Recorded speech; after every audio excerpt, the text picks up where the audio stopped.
ما قامت به حماس في 7 أكتوبر 2023. Now, of course, the United Nations General Assembly kicked off yesterday with the United Nations chief calling to confront global crisis with unity and resolve, and a warning that the founding principles of the institution are under severe strain. During the opening session of the General Assembly, United Nations Secretary General Antonio Guterres has warned that UN principles are under assault as never before. Let's listen.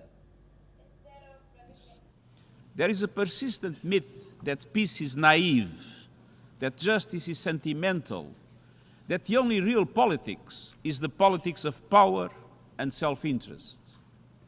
But those early staff were not idealists untouched by reality. They had seen war and they knew. Peace is the most courageous, the most practical, the most necessary pursuit of all. And in building the United Nations, they created something extraordinary, a place where all nations, large and small, could come together to solve problems that no country can solve alone. And yet, at this moment, the principles of the United Nations are under assault as never before.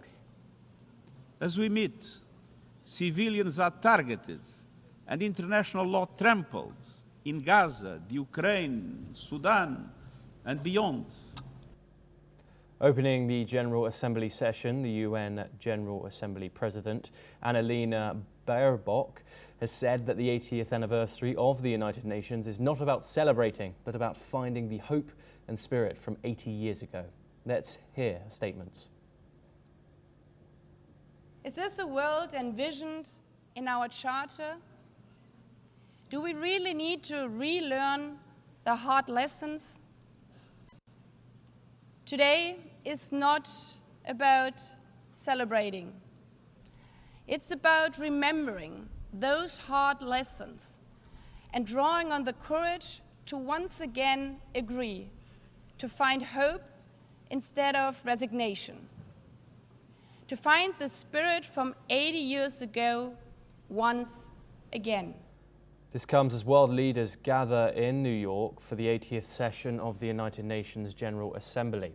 The 193-member body is set to host 6 days of speeches by nearly 150 heads of state or government, along with dozens more ministers.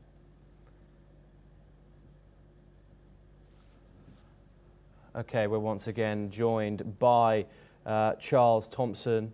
Charles, can you tell us the importance and the power of the United Nations in the present day? Of course, the United Nations Secretary General there just voiced concerns about the current state of the world. Critics say that the United Nations in the current climate doesn't have the power that it used to. Do you think those critics are correct? Oh, absolutely. And of course, the interesting thing is we're talking about statements by Australia, UK, and a few other countries about the Palestinian state, when something far more transformative is happening in the Arab world, and that is the defense agreement between Pakistan and Saudi Arabia. That has huge implications for the whole region there, and it's just not even been spoken about. I mean, the whole idea of renting out your nuclear weapons, it's extraordinary. But no, we're stuck with the two-state Palestinian solution, and we're not even talking to the party that has to be to the party, which is the Israelis.